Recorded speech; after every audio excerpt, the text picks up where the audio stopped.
İnşallah Karadeniz'de keşfettiğimiz doğal gazı Doğu Akdeniz'de de bulacağız. Bunu başardığımız zaman da tüm dünya bölgeye barış, istikrar ve refahın geldiğini görecek.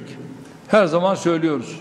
Doğu Akdeniz'de Türkiye ve Kuzey Kıbrıs Türk Cumhuriyeti'nin içinde olmadığı hiçbir senaryonun başarı şansı yoktur. Önümüzdeki dönemde gerçekleştirilmesi planlanan Doğu Akdeniz Konferansı'nda da Kıbrıs Türk'ü mutlaka hak ettiği şekilde temsil edilmelidir. Son yapılan Avrupa Birliği zirvesinde Kıbrıs Türk halkının yine yok sayıldığını gördük. Kapalı kapılar ardında Kıbrıs Türklerinin hakkını teslim edenler iş icraata geldiğinde ellerini taşın altına koymaktan kaçınıyor. Garantileri çağ dışı bulanlara vereceğimiz en iyi cevap böyle bir zihniyete 21. yüzyılda yer olmadığıdır. Türkiye bu adaletsizliğin sürmesine izin vermeyecektir. Kıbrıs Rum tarafının zihniyeti 2004'ten bu yana hiç değişmemiştir. Onların tek derdi Kıbrıs Türklerinin haklarını çiğneyerek kurdukları sahte devlette Kıbrıs Türklerini azınlık haline getirmektir. Kıbrıs Türk'ü buna asla razı olmayacaktır. Türk milleti de Kıbrıs Türk'ünü bu eşit egemenlik mücadelesinde hiçbir zaman yalnız bırakmamıştır. Bundan sonra da bırakmayacaktır. Teşekkür ediyorum ve sözü Sayın Tatar'a veriyorum. Buyurun. Sayın Cumhurbaşkanım, bir kez daha sizinle Ankara'da bir araya gelmekten son derece mutluyum. Misafirperverliğiniz için ayrıca teşekkür ediyorum. Bugünkü görüşmemizde Türkiye ve Kuzey Kıbrıs Türk Cumhuriyeti'nin yakın geleceğini ilgilendiren son derece önemli konuları ele aldık. Bunlardan biri de Doğu Akdeniz'deki hidrokarbon kaynakları meselesidir. Sizin de ifade ettiğiniz üzere biz haklarımızı sonuna kadar korumakta kararlıyız. Sadece kararlı değil, Türkiye'nin desteğiyle bunu sağlamaya muktedir olduğumuzu da özellikle belirtmek istiyorum. Türkiye artık Libya'dan Azerbaycan'a kadar jeopolitiği ve stratejik dengeyi yeniden kuran bir ülkedir. Bugün Türkiye'nin sadece savunma ihracatının 3 milyar dolara ulaşması bile gelinen seviyeyi göstermeye yeterlidir. Pek çok ülkede faaliyette olan üsleriyle dostlarına güven veren bir Türkiye var. Kuzey Kıbrıs Türk Cumhuriyeti olarak tüm bu başarıları kendimizin de kazanmaları olarak kabul ediyoruz. Türkiye'de Sayın Cumhurbaşkanı başta olmak üzere ihtiyaç duyduğumuz her zaman bizi dinleyen, destekleyen bir yönetim olduğunu biliyoruz. Kıbrıs Türkleri olarak adadaki anlaşmazlıkları iki halk arasında bir sorun olarak görmüyoruz. Yeni jeopolitik mücadele ekseninin en kritik merkezi Kıbrıs'ın da içinde yer aldığı bölgemizdir. Çok önemli doğal kaynakların üzerinde ve ticaret yollarının kavşağında bulunan bir coğrafyada yaşadığımızın da farkındayız. Kıbrıs'ta uluslararası ve ikili anlaşmalardan kaynaklanan meşru haklarımızı sonuna kadar kullanmakta kararlıyız. Rum tarafı nasıl sismik araştırma ve sondaj için izin veriyorsa bizim de buna hakkımız bulunuyor. İnşallah Sayın Cumhurbaşkanımızın belirttiği üzere Karadeniz'den sonra Doğu Akdeniz'de de doğal gaz bulunur. Doğu Akdeniz'deki gazın çatışma değil, işbirliği ve dostluk vesilesi haline dönüşmesini diliyoruz. Rum-Yunan ikilisiyle onların Fransa ve İsrail gibi dostları maalesef bu iyi niyetimizi anlayamıyor. Yaşanan bunca tecrübeye rağmen hala Türkiye'yi Kıbrıs ve Doğu Akdeniz'den çıkartabileceklerini, haklarımızı gasp edebileceklerini hayal edebiliyorlar. Şayet kötü niyetli olmasaydılar, Türk tarafının doğal gaz konusunun oluşturacak özel bir komitede ele alınmasını önerisini kabul ederlerdi. Aynı şekilde Türkiye'nin düzenlediği ve Kuzey Kıbrıs Türk Cumhuriyeti'nin de katılacağı Doğu Akdeniz ülkeleri konferansına da olumlu yaklaşırlardı. Gelinen noktada artık Doğu Akdeniz'de onlar ne yaparlarsa aynısını hayata geçirme hakkımızın olduğu gerekçeyle yolumuza devam edeceğiz. Sayın Cumhurbaşkanım, Kıbrıs adamıza Anadolu'dan su sağlayan deniz altındaki boru hattına yaşanan arızanın giderilmesiyle yeniden su verilmesi çalışmaları sona ermiştir. Bunun için de Türkiye'ye teşekkürlerimi sunmak istiyorum. Kıbrıs için su hayati öneme sahiptir.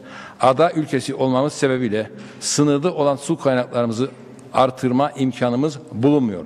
Bunun tek yolu bereketli Anadolu topraklarından doğup Akdeniz'e akan suların adamıza ulaştırılmasıydı. Kıbrıs'ta asırlardır yaşayan herkesin hayali olan Anadolu'dan adaya su getirilmesi projesinin gerçekleştirdiğini görmek tarifsiz sevinci içerisindeyiz. Türkiye, dünyada kimsenin yapamadığı, cesaret edemediği bu projeyi zat halinizin başbakanlığı döneminde inşa etmiştir. Kıbrıs adası içme suyundan arazi sulamaya kadar tüm ihtiyaçlarını karşılayacak büyüklükte bir su kaynağına kavuşmuştur. Anamur'daki Alaköprü Barajı'ndan başlayıp adadaki Geçitköy Barajı'na ulaşan bu proje sayesinde 5 yıldır evlerimize kaliteli su akıyor. Böylesine büyük ve yenilikçi bir projede aksilik çıkması da tabidir. Yer üstündeki su hatlarından da yaşanabilen bir talihsizlik bu defa denizin altında ortaya çıkmıştır. Buna rağmen Türkiye olabildiğince kısa bir sürede arızayı gidererek boru hattını yeniden su verilebilir hale getirmiştir. Bugün deniz altındaki boru hattımızda Geçitköy Barajımıza yeniden su vermeye başlıyoruz. İnşallah Geçitköy Güzelurt Tüneli'nin tamamlanması ile bu suyu Güzelurt Ovası'na da aktarmış olacağız. Daha sonraki hedefimiz bu suyu Gazi Mausa'mıza ulaştırmaktır. Elimizdeki bu imkanı kullanmak için en kısa sürede su idaresiyle ilgili bir kanun çıkarmamız gerekmektedir. Hemşehrilerimiz ve belediyelerimiz de bu konuya da en kısa sürede çözüme kavuşturmakta kararlıyız. Kıbrıs'ta çeşmesinden su akan her bir vatandaşım adına Türkiye'ye ve size teşekkür ediyorum. Kıbrıs'ta arazisini bu suyla sulayıp gelirini artıran her bir çiftçiyim adına Türkiye'ye ve size teşekkür ediyorum. Kıbrıs'ta artık susuzluk endişesi duymadan hayatını sürdürecek her meslekten insanımız adına Türkiye'ye ve size teşekkür ediyorum.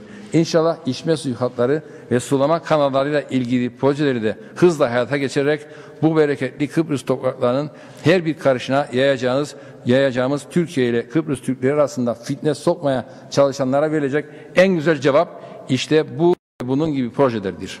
Bir kez daha bu projenin gerçekleşmesinde ve yeniden devreye alınmasında emeği geçen herkese şükranlarımı sunuyorum. Evet. Ben de Sayın Başbakan'a tekrar teşekkür ediyorum. Gerçekten bu su konusu tabii çok Kıbrıs'ta önem ifade ediyor. Biz de Kıbrıs'ı Anadolu'dan gelen suyla buluşturan boru hattının yeniden faaliyete geçmesinden büyük bir memnuniyet duyuyoruz.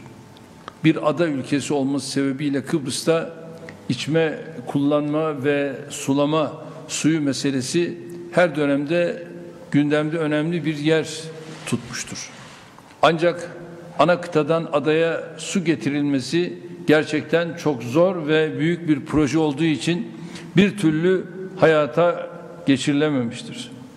Başbakanlığım döneminde bunun kararını verdik. Dedik ki biz bu işi yaparız ve yaptık.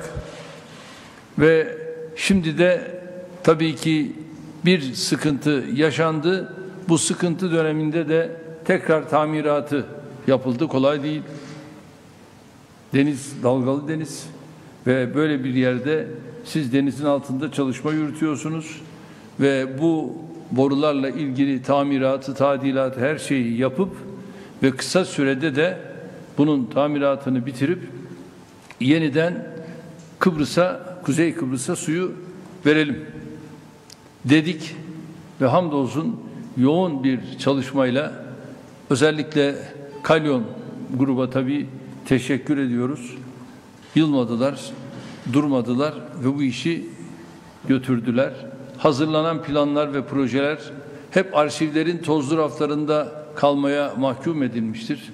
Ama biz su hayattır, su medeniyettir, su azizdir diyen bir anlayışla adanın su sorununun çözümü için kolları sıvadık. Daha işin başındayken kimileri bunun mümkün olmadığını söyleyerek gayretimize dudak büktü. Hiçbirine aldırış etmeden yola koyulduk. Türkiye'de pek çok hayali gerçekleştiren bir hükümet olarak Kıbrıs'ın bu sıkıntısını çözmekte hamdolsun bize nasip oldu. Kuzey Kıbrıs Türk Cumhuriyeti su temin projesini 2015 yılında tamamlayarak hizmete sunduk. Bu proje 80 kilometreyi aşkın uzunluğu, deniz yüzeyinden 250 metre derine inen 1 metre 60 santim çapındaki borularıyla kendi alanında başlı başına bir mühendislik harikasıdır. Dünyada ilk defa uygulanan askıda borulu sistemle Anamur'da inşa ettiğimiz Alaköprü Barajı'ndan alınan suyu Kuzey Kıbrıs Türk Cumhuriyeti'ndeki Geçitköy Barajı'na aktardık.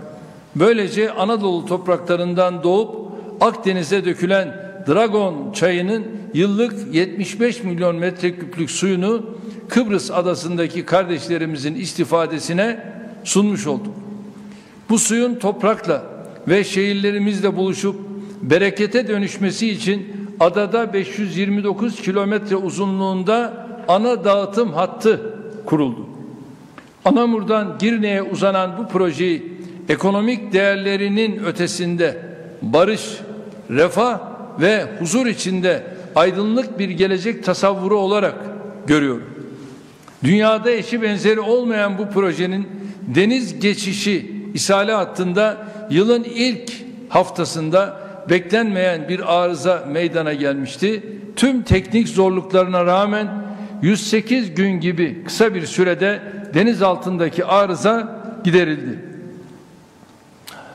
Bugün boru hattından adaya yeniden su vermeye başlıyoruz. Bu arada projenin sulama bölümüyle ilgili yatırımlar da sürüyor. Amacımız 71.540 dekar alanı sulamaya açarak Kuzey Kıbrıs Türk Cumhuriyeti ekonomisine yılda 127 milyon lira ilave katkı sağlamaktır. Aynı şekilde Güzelyurt ve Lefke ile civar yerleşim yerlerinin atık su, yağmur suyu, içme suyu hatlarının bir kısmının projeleri hazırlanıyor, bir kısmının ihale çalışmaları yürütülüyor. Atık su geri kazanımı ile de daha fazla toprak sulanacak. Türkiye, Kuzey Kıbrıs Türk Cumhuriyeti'ndeki kardeşlerinin daima yanında olduğunu bu projeyle bir kez daha göstermiştir. Bölgesinin ve dünyanın yükselen yıldızı olan Türkiye hedeflerine ulaştıkça Kıbrıs Türklerinin uzun zamandır maruz kaldıkları haksızlıkları da telafi edecektir. Kuzey Kıbrıs Türk Cumhuriyeti'ni siyasi ve ekonomik olarak küresel sistemin eşit ve onurlu bir üyesi haline getirene kadar mücadelemizi sürdürmekte kararlıyız. Bugün deniz altındaki kısmının yeniden devreye girmesinin mutluluğunu hep birlikte yaşadığımız boru hattı gibi daha nice projeleri adaya kazandırmayı sürdüreceğiz. Bu duygularla projemizin hayata geçmesinde ve en az inşası kadar önemli olan tamirinde emeği geçen herkesi mimarından mühendisine tebrik ediyorum. İşçisine tebrik ediyorum. Değerli ekranları başında bizi izleyen milletim ve soydaşlarımız. Şimdi Kıbrıs'a bağlanıyoruz.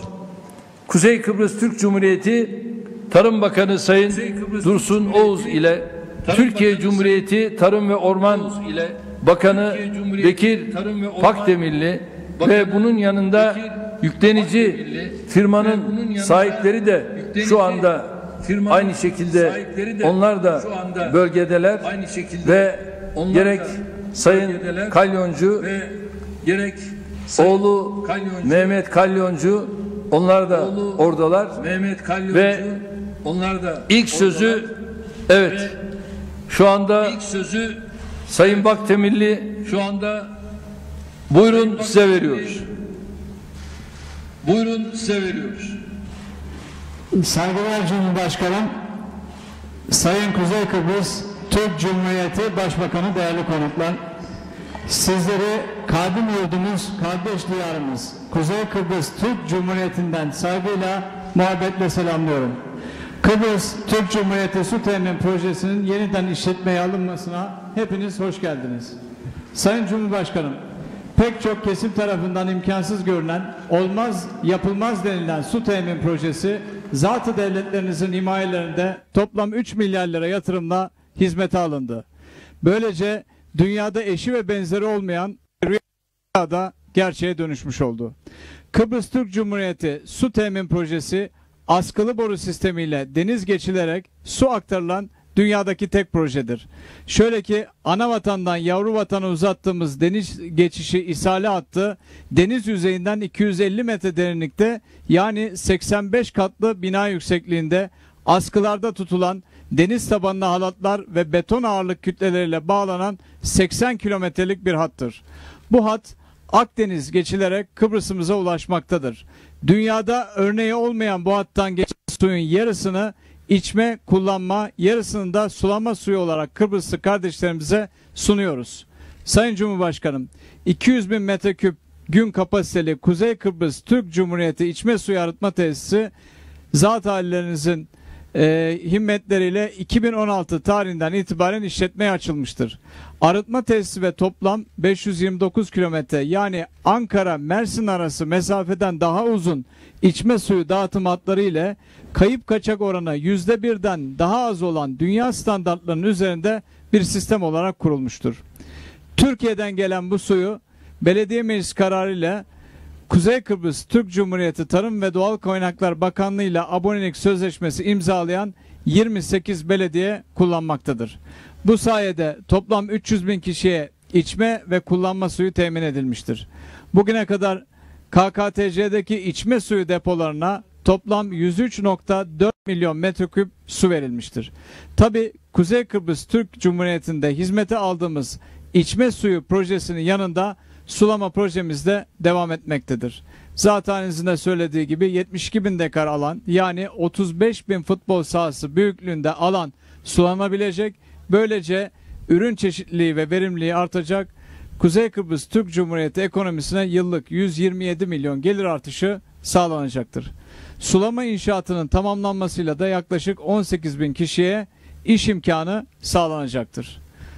Sayın Cumhurbaşkanım, bugün bu vizyon projesini yenilenmiş, güçlendirilmiş ve sorunları giderilmiş olarak hamdolsun yeniden hizmete açıyoruz.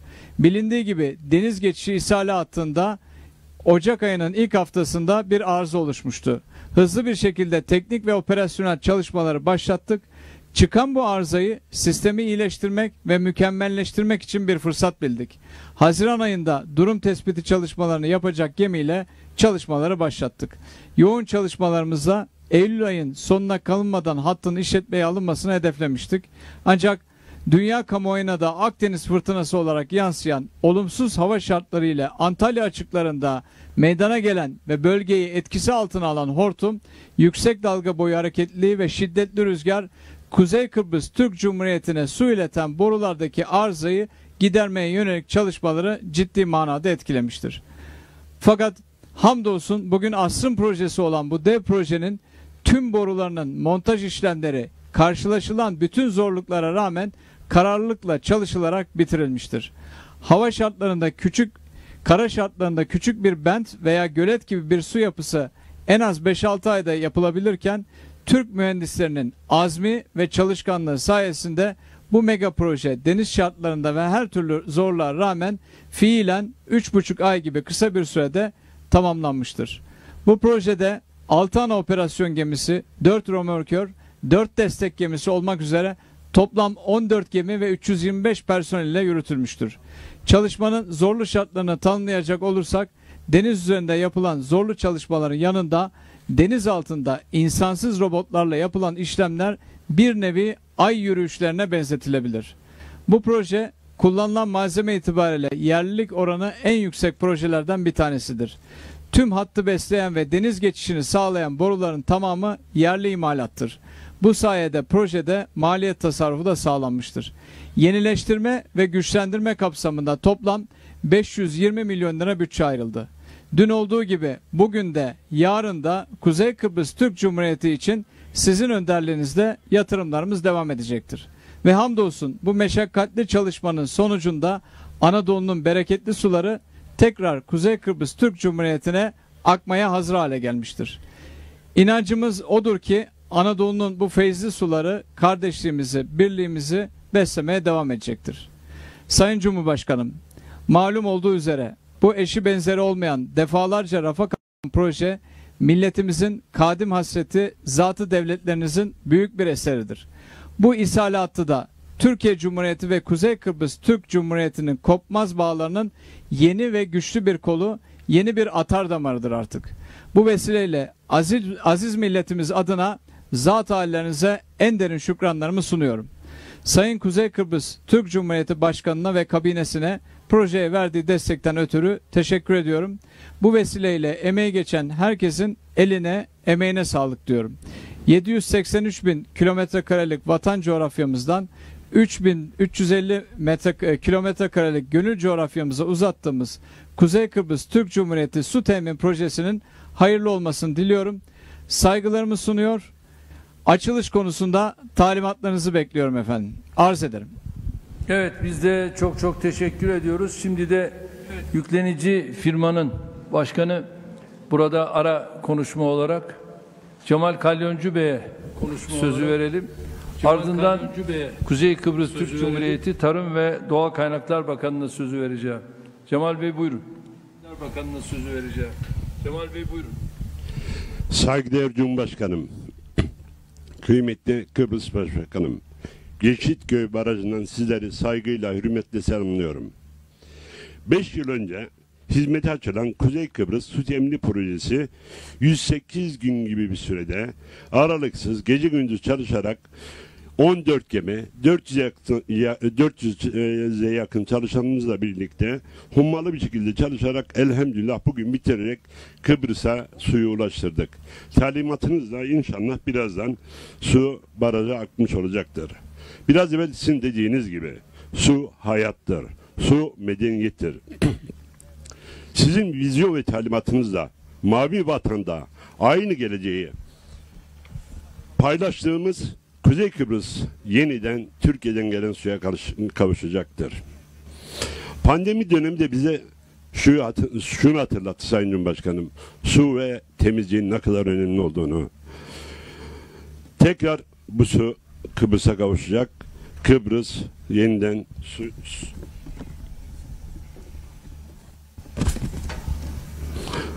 suyla buluşacaktır. Bu suyun Kuzey Kıbrıs Cumhuriyeti'ne sağlık, huzur ve bereket getirmesini Yüce Rabbimden diliyor. Zat-ı devletleriniz başta olmak üzere Kıbrıs Başbakanı Sayın Ersin Tatar'a da destekler ve için teşekkür ediyor. Saygı ve hürmetlerimi sunuyorum. Sayın Kalyoncu'ya da çok teşekkür ediyorum. Şimdi sözü Sayın Dursun Oğuz'a veriyorum. Kuzey Kıbrıs Türk Cumhuriyeti Tarım ve Doğal Kaynaklar Bakanı. Türk Cumhuriyeti Tarım ve Doğal Kaynaklar Bakanı. Sayın Cumhurbaşkanım, öncelikle Kuzey Kıbrıs Türk Cumhuriyeti halkı adına sizlere teşekkür etmek istiyorum. Çok şükür ki bu günleri gördük. Aslında bu projenin tamiratı sırasında biliyoruz ki siz de bizim gibi her an, her dakika projenin tamiratının nasıl gittiğiyle ilgili devamlı ilgilendiniz. O nedenle bugünü biz çok bekledik. Özellikle son 15 gün, çünkü projenin aslında bitimi bundan 15 gün önce olacaktı. Ancak hava şartları el vermediği için bir gecikmemiz oldu. Tabii ki bu bizlerin ve sizlerin elinde değildi. Ancak bu 15 gün bize 15 yıl gibi geldi. Gerçekten Allah'ın izniyle inşallah bugünden sonra halkımız yarın itibarıyla yine Anadolu'nun suyuna kavuşacak. Daha sonra da biraz önce sizlerin de söylediği gibi tarımsal anlamda da şu anda projeler devam ediyor. Tünel delme projesi devam ediyor. İnşallah önümüzdeki yıl itibarıyla da Türkiye'den gelen suyun tarımsal faaliyette de kullanılmasına başlayacak. Bu proje gerçekten tamirat sırasında Sayın Başbakanımızla beraber gittiğimizde gördük ki bir hayalmiş. Hayal olan bir proje gerçekleşmiş. Bu nedenle bu hayali gerçekleştirdiğiniz için tekrar sizlere saygılar sunmak istiyorum.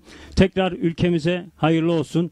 Tekrardan hepimiz için bu hayırlı günde çok teşekkür ediyorum. Sağ olun, var olun. Evet, ben de sizlere çok teşekkür ediyorum. Evet, ben de sizlere çok... Ve tabii buradan yine yüklenici firmadan baba oğul oradalar. Genç Mehmet Kalyoncu kardeşimize de bir selamlama verdirirsek herhalde isabetli olur.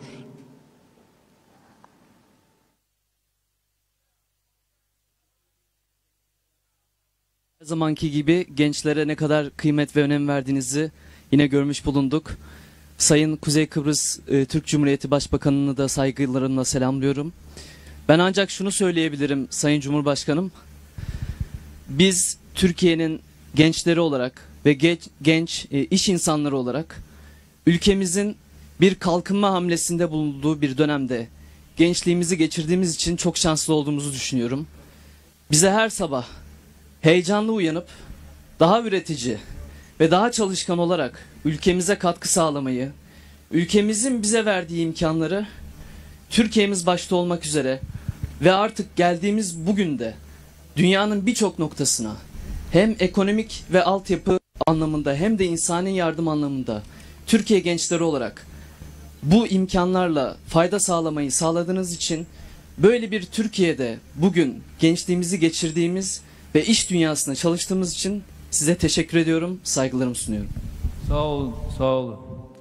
Evet, şimdi özellikle bu bölgedeki konuşmadan sonra şöyle bir zoomlayarak buradan suyu Kuzey Kıbrıs'a akıtmaya başladık ama tüm ekranları başında olanlar da bunun tadını bir alsın, değil mi? Evet. Evet. Nasıl? Maşallah.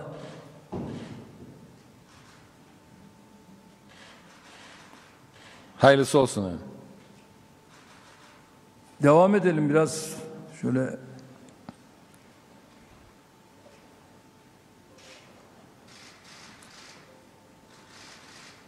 Tabii ciddi manada bir susuzluk çekti buralar. Şimdi de bu suyu görünce tabii hava değişecek. Görüyorsunuz hangi şartlarda orada çalışma yapıldı.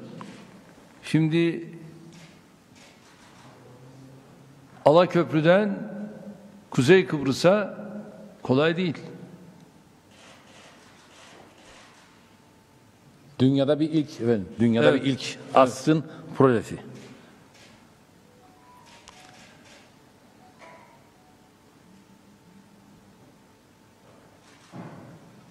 Şu anda Kuzey Kıbrıs'ın inşallah su sıkıntısı böylece giderilmiş oldu. Yüklenici firmamızı tekrar kutluyorum.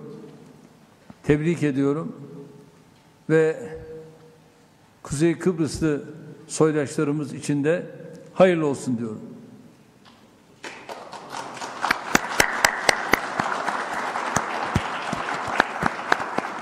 Evet, Bekir Bey, Dursun Bey, Cemal Bey, Mehmet Bey, sizlerin şu anda söyleyeceği ne var? Söyleyeceği ne var? Efendim, daha önce konuşmamda belirttiğim gibi bu bir mega proje. Gerçekten Türkiye artık tüm dünyada olduğu gibi büyük mega projelere imza atan bir ülke oldu zat haliniz sayesinde. Dünyanın en büyük köprülerini, dünyanın en büyük havalimanlarını, dünyanın en önemli mühendislik projelerini yapar hale geldik. Şimdi bu en büyük köprüleri yaptığımız zamanı düşünün. Bir de aynı köprü teknolojisi ve mühendisliğiyle de denizin altında köprüler yapmaya başladık. Bu köprülerden belki otomobiller geçmiyor ama hayat kaynağı olan su geçiyor. Ben burada Kuzey Kıbrıs'ı Türk kardeşlerim nezdinde sizlere ve zat halinize, Kıbrıs'ımıza, ülkemize ve dünyada tek olan bu projeyi kazandırdığınız için tekrar teşekkür ediyorum. Mükemmelleştirme ve yenileştirme konusunda da bizlere destek olduğunuz için zat hallerinize teşekkür ediyorum efendim. Saygılar sunuyorum, hürmet ediyoruz. Evet. Dursun Bey. Sayın Cumhurbaşkanım, Dursun Bey. Sayın Cumhurbaşkanım, arkada gördüğünüz görüntü bizlerin arkasında şu anda Geçitköy Barajı'nın boş hali. Kuzey Kıbrıs Türk Cumhuriyeti halkı buranın dolu halini hep böyle bir hayal gibi geliyordu bundan kısa bir süre önce maalesef. Ama bugünden sonra her gün buraya gelecek bu gölet nasıl doluyor diye. O nedenle bir kez daha sizlere teşekkür etmek istiyorum. Yine bir konuda sizlerin büyük bir hedefleri arasında Kuzey Kıbrıs Türk Cumhuriyeti'nin ekonomisinin gelişmesi anlamında, tarımsal ekonominin gelişmesi yönünde, tarımsal anlamda suyun kullanılmasıyla Kuzey Kıbrıs Türk Cumhuriyeti'nde tarımsal sanayi gelişecek. Çiftçimiz buradan daha fazla rekabet edebilir hale gelecek. Su geldiği zaman ürün çeşitliliği de olacak. Bu sayede Kuzey Kıbrıs Türk Cumhuriyeti'nin tarımsal gelişimi yanında ekonomik girdisi de tarımsal anlamda çok ilerleyecek. İstihdam anlamında da bizlere çok büyük fayda sağlayacak. İnşallah kısa sürede sizlerin dediği gibi Güzelyurt'a, daha sonra Mesare Ovası'na, hep dediğiniz gibi bu su Güzelyurt'a da akacak, Mesare'ye de akacak. Kuzey Kıbrıs Türk Cumhuriyeti yeniden Yeşilada olacak demiştiniz. Biz bu nedenle inşallah en kısa sürede bu dediğimiz günlere, tıpkı bu suyun gelmesinin hayal olduğu gibi bunlar günlere de ulaşacağız. Ben tekrardan verdiğiniz emek için, verdiğiniz destek için, her şey için sizlere, ana vatanımız Türkiye'ye tekrar teşekkür ediyorum. Sağ olun, var olun. Ben de çok teşekkür ediyorum. Zaten yarın oranın tamamen değiştiğini göreceksiniz. Orada da barajın artık dolmaya başladığını göreceksiniz. Hafta sonuna kalmadan inşallah neymiş ne oldu diyeceksiniz. Hayırlı olsun. Şimdi Hayırlı olsun. Geliyoruz farklı bir konuya. Evet. Sayın Tatar'a sözü veriyorum. Buyurun. Sayın Tatar'a sözü veriyorum. Kıbrıs Türkleri adına proje için tekrar Türkiye Cumhuriyeti Sayın Cumhurbaşkanımıza emeği ve katkısı olan tüm kurumlara ve yöneticilere bir kez daha teşekkür ediyorum. Asrın projesi muhteşem bir proje ve gerçekten Kıbrıslı Türklerin gurur duyduğu ve dolayısıyla anavatan Türkiye her vesileyle teşekkür ettiği muhteşem bir projeydi. Bu proje hayırlara vesile olsun. Paylaşmak istediğim bir diğer mutluluğumuz da Kapalı Maraş'ın yeniden açılmasıyla ilgili bir gelişmedir. Bilindiği gibi Maraş tartışmasız bir şekilde Kuzey Kıbrıs Türk Cumhuriyeti toprağıdır. Tartışmasız bir şekilde Kuzey Kıbrıs Türk Cumhuriyeti sınırları içerisindedir. Barış harekatımızın ardından uluslararası toplum tarafından Kıbrıs meselesinin bütünü gibi Maraş'ta adeta kendi kaderine terk edilmiştir.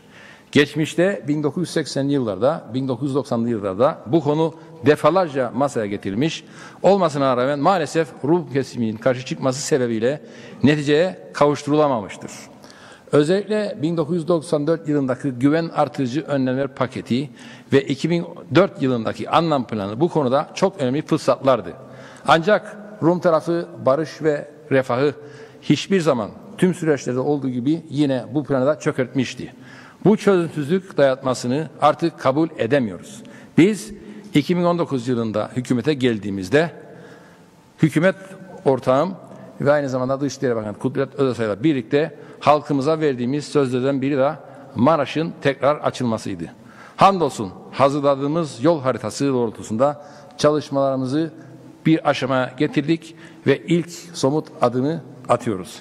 Kendi toprağımızın kamuya ait olan sahil ve demokrasi caddeleriyle kıyı bölgesini halkımızın istifadesine sunmak üzere fiilen çalışmalarımızı başlatıyoruz. Adeta hayalet bir şehire dönüşen Maraş'a böylece ilk can suyunu veriyoruz. İnşallah Perşembe günü sabah saatlerinde halkımızın Maraş sahilinde istifade etmeye hep birlikte başlayacağız. Maraş'ın canlanması Gazi Mausamızın gelişmesine de katkı sağlayacaktır. Maraş meselesini her türlü siyasi rekabetin ve tartışmanın üzerinde milli bir dava olarak görüyoruz. Bunun için Kıbrıs'taki tüm siyasi partileri ve sivil toplum kuruluşlarını bu milli davaya sahip çıkmaya davet ediyorum. Bunun yanında Taşınmaz Mal Komisyonu 1974 öncesi hak sahiplerinin yeniden evlerine, iş yerlerine kavuşmasını temin edecek faaliyetleri de sürdürmektedir. Avrupa İnsan Hakları Mahkemesi'nin kararları da elbette dikkate alınmaktadır. Sizin de desteğinizle adada kalıcı barış ve huzurun tesisi yönünde önemli bir adım olarak gördüğüm Maraş meselesinde yeni bir safhaya geçiyoruz. Maraş'ta attığımız bu geri dönülmez adımın Kuzey Kıbrıs Türk Cumhuriyeti'ne, tüm hemşehrilerimize, adanın tamamına hayırlı olmasını diyor. Hepinize bir kez daha teşekkür etmek istiyorum. Evet, ben de çok teşekkür ediyorum. Bu güzel gelişme için gerek Sayın Tatar'ı ve şahsınızda tüm Kıbrıs Türk halkını tebrik ediyorum. Maraş'ın yeniden kullanıma açılmasının Kıbrıslı kardeşlerimiz için ne anlama geldiğini çok iyi biliyorum. Kıbrıs Türklerinin adadaki 5 asırlık varlığını ortadan kaldırmaya yönelik saldırıların arttığı bir dönemde bu gelişmenin yaşanmış olması ayrıca anlamlıdır. Biliyoruz, birçok yerleri rahatsız edecektir. Ama şunu da birilerinin bilmesi gerekir ki bugüne kadar hep Kıbrıs'taki Türkler sabretti. Biz sabrettik. Ve bu sabrın karşılığını ne yazık ki alamadık. Annan planı dediğimiz zaman bizzat Annan planının içinde oldum. Burgenstock sürecini çok iyi bilirim. Ve Burgenstock sürecinden sonra da Kuzey Kıbrıs'ta ve Kıbrıs'ta yapılan referandum neticesinde %65 Kuzey Kıbrıs bu referanduma evet derken Güney %75 hayır dedi. Ve %75 hayır diyen Güney Avrupa Birliği'ne alındı ama Kuzey Kıbrıs o dönemde de yine Avrupa Birliği'ne alınmadı. Süreci götüren o zamanlar Annan'dı. Ve tabii şimdi Annan yok. Ama hayatta olanlar da ne yazık ki Annan'ın bıraktığı o mirasa sahip çıkmadılar. Verilen sözlere sahip çıkmadılar. O dönem Avrupa Birliği adına bizimle beraber olan Alman Verheugen'dı.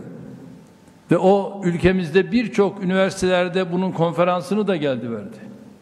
Ve burada Kıbrıs'taki Türklerin ne kadar haklı olduğunu, bizim ne kadar haklı olduğumuzu da anlatmış olmasına rağmen ne yazık ki hiçbir zaman Avrupa Birliği mensupları kalkıp da ya bu Kıbrıs'taki Türklerin Avrupa Birliği'nde olması gerekir demediler. Tam aksine hep ötelediler. Şimdi bölgemizdeki önemli kriz alanlarından biri olan bu Kıbrıs meselesi 1963 yılından bu yana çözüm bekliyor. Yarım asırdan fazla süredir aralıklarla gerçekleştirilen müzakereler her seferinde Rum tarafının ve Yunanistan'ın oyun bozanlığı sebebiyle sonuç vermemiştir. Şu anda da öyle. İşte 1963, işte 2020. Avrupa Birliği'ne Türkiye'nin kabulüyle ilgili hala evet dediler mi? Bakın bu kadar fasıl açılması bekleniyor. Açtılar mı? Hayır. Açmadılar. Hep oyalama. İşte bugün de Sayın Merkel'le görüşmem vardı. Biliyorsunuz bu ay Avrupa Birliği bir araya geldi. Birinde ikisinde görüşmeler yapıldı. Gene oyalama. Bütün bunlara rağmen çözümsüzlüğün bedeli hep Kıbrıs Türk'üne ödetilmek istenmiştir. Kıbrıs adasının en nadide semtlerinden biri olan Maraş'ta bu çözümsüzlüğün bir parçası olarak kapalı kalmıştır. En son 2017 yılında yapılan çok taraflı görüşmelerin ardından artık Kıbrıs'ta kapsamlı bir çözüm ihtimalinin kalmadığı açıkça görülmüştür. Bunun üzerine hep birlikte Kıbrıs'ın geleceğini hayaller yerine somut gerçekler üzerine inşa etme kararı aldık. Sizin de belirttiğiniz gibi Maraş'ın Kuzey Kıbrıs Türk Cumhuriyeti toprağı olduğu tartışmasız bir gerçektir. Buradaki tasarruf hakkı da Kıbrıs Türk makamlarına aittir. Bu hakikat ışığında hazırladığınız yol haritası çerçevesinde Maraş'ın güzel sahil şeridini halkınızın istifadesine sunma kararınızı sonuna kadar destekliyoruz. Çok teşekkür ederiz. Sizi bu cesur kararınız ve dirayetli tutumunuz için şahsım, milletim adına tebrik ediyorum.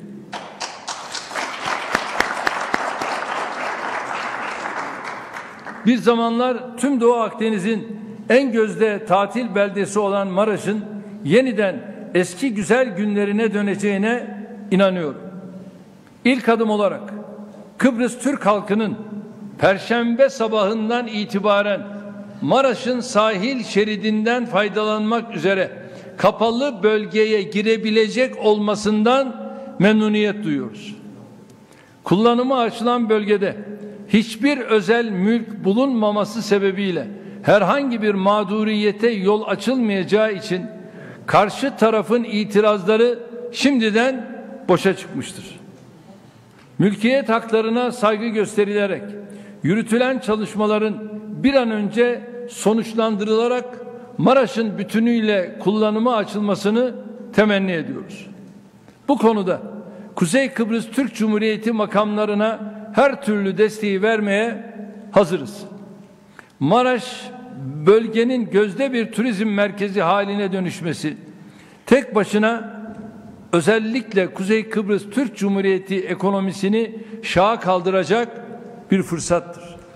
Ayrıca bölgede halen süren doğalgaz ve petrol arama faaliyetlerinden de her an müjdeli haberler alabiliriz.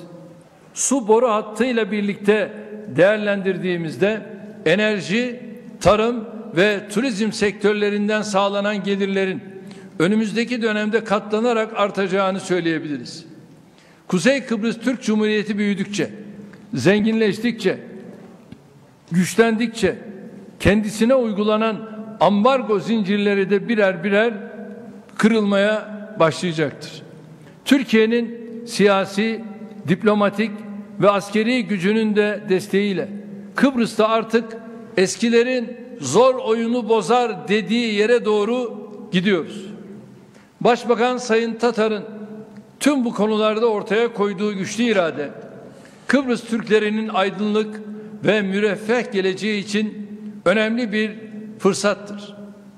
Bir kez daha Maraş'ın açılması kararının Kıbrıs Türk halkına hayırlı olmasını diliyorum. Ve şimdi tabii Maraş'a bağlanacağız ve burada da finişerler inşallah yoğun bir şekilde çalışmaya başlayacaklar ve bütün Gazi Magusa Belediyesi ile birlikte bu çalışmayı sürdürecekler ve bütün asfaltlama çalışmalarıyla birlikte Gazi Magusa inşallah bu Demokrasi Caddesi, sahil şeridi buraların inşallah ilk etapta pırıl pırıl olduğunu göreceğiz. Şimdi Maraş'a bağlanıyoruz. Gazi Magusa Belediye Başkanı Sayın İsmail Magusa Arter ile Kıbrıs Türk Güvenlik Kuvvetleri Komutanı Tümgeneral Sayın Zorlu Topaloğlu ile Büyükelçimiz Ali Murat Başçeri karşımızda, onları buradan izliyoruz. Evet, önce ilk sözü Sayın Belediye Başkanımıza verelim. Buyurun. Buyurun. Evet, Gazi Mavusa'dan öncelikle sizlere Sayın Cumhurbaşkanım sevgi, saygı ve şükranlarımızı iletiyoruz. İyi yayınlar diliyorum.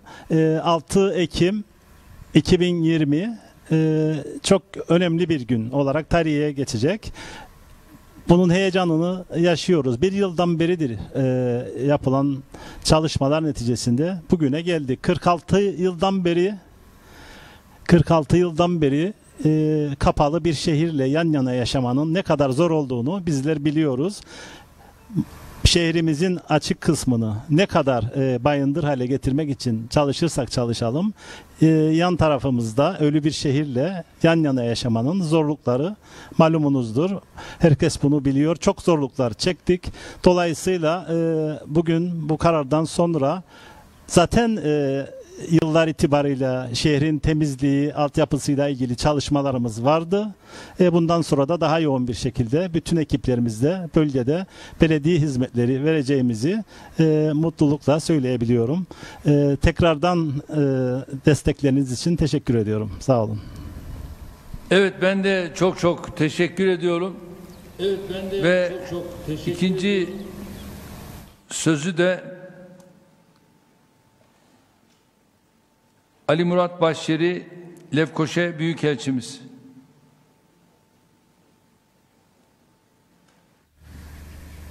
Sayın Cumhurbaşkanım, 13 Ağustos 1974'te Türk Silahlı Kuvvetleri'nin sorumluluğuna giren, ardından 1990 yılında Kuzey Kıbrıs Türk Cumhuriyeti Güvenlik Kuvvetleri Komutanlığı'nın sorumluluğuna bırakılan Kapalı Maraş'tan sizleri saygıyla selamlıyoruz.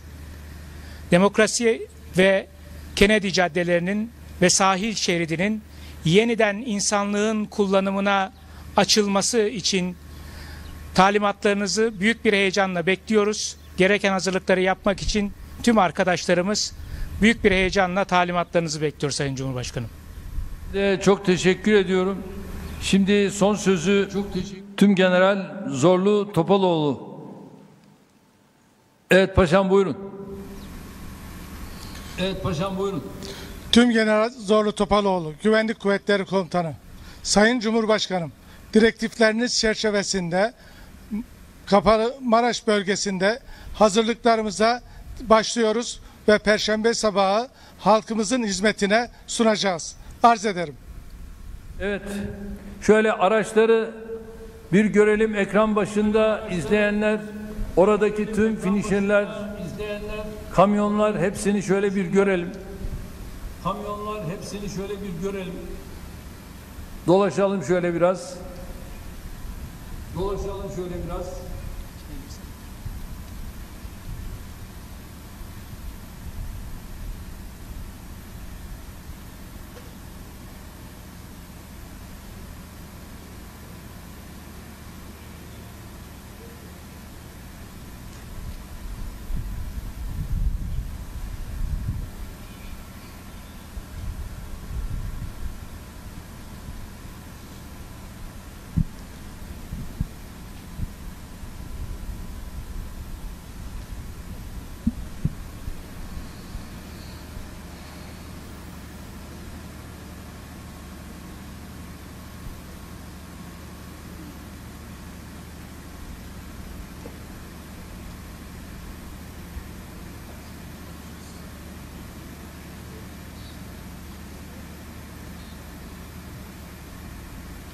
Evet. Çok teşekkür ediyorum. Gerek Büyükelçimize, gerek belediye başkanımıza, gerek Güvenlik Kuvvetleri Komutanımıza inşallah şu anda bütün makinaların çalışmasıyla birlikte Perşembe sabahından itibaren orada büyük bir seferberlik ilan edilip şöyle bir gün bilemediniz 2 gün içinde bu belirlediğimiz planda asfaltlama çalışmaları bitecektir ve belediyemiz zaten üzerine düşenleri yapıyor, yapmaya da devam edecektir. Evet, tüm Gazi Magosa Belediye Başkanı ev sahipliğinde inşallah bu Kapalı Maraş'ı açmak suretiyle oraya gelecek turistlerin de farklı bir yapıyı, bambaşka bir Maraş'ı görmeleri vesilesiyle kutluyorum. Hayırlı olsun diyorum. Hayırlı olsun diyorum.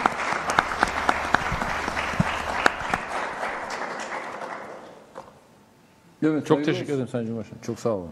Sağ olun. Hepimize. Milletimize hayırlı olsun. Evet.